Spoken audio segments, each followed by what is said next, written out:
Hi, everybody. My name is Stella Hansen, and I am doing a book review on robotics, discovery, the science, and technology of the future with 20 projects.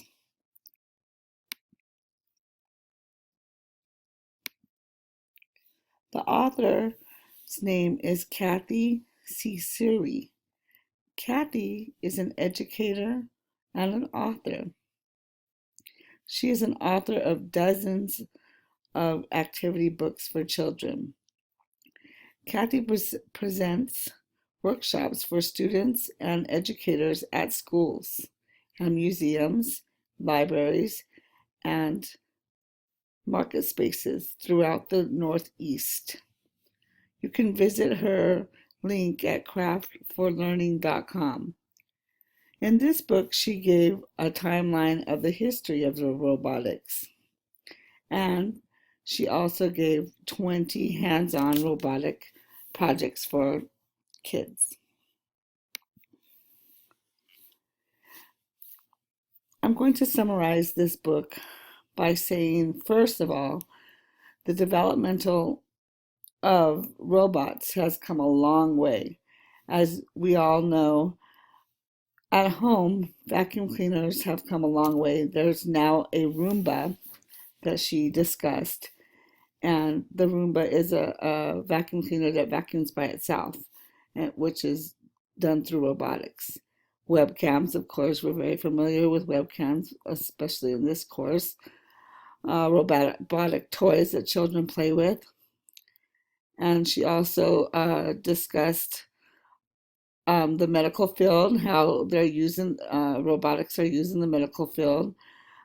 For instance, the IV drops, many tools that are used in the operation rooms in the military, the vehicles that they use in the in NASA. Of course, we all know how robots have been sent into space.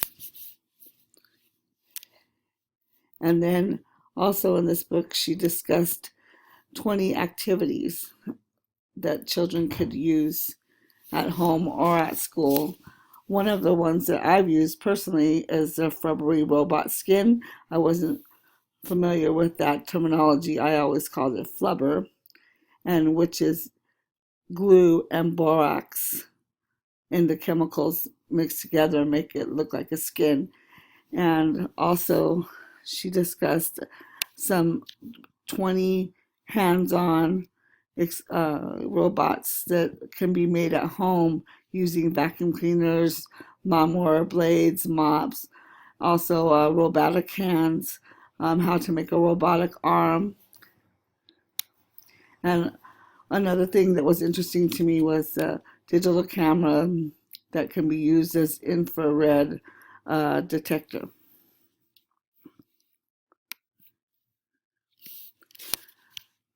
As a special ed teacher, I believe that this book said that there was ages 9 to 12, but I don't think that it gave modifications for special ed students.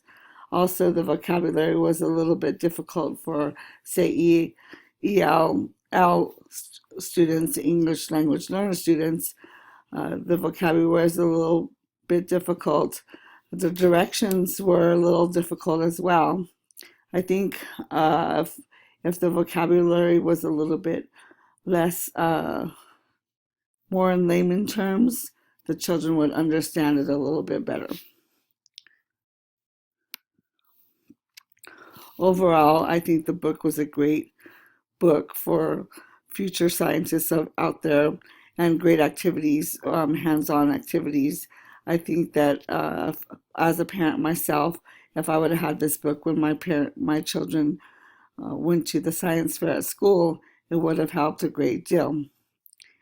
As for special ed teachers, I think that a special ed teacher would be able to make the modifications and the students would be able to enjoy the activities in the book too.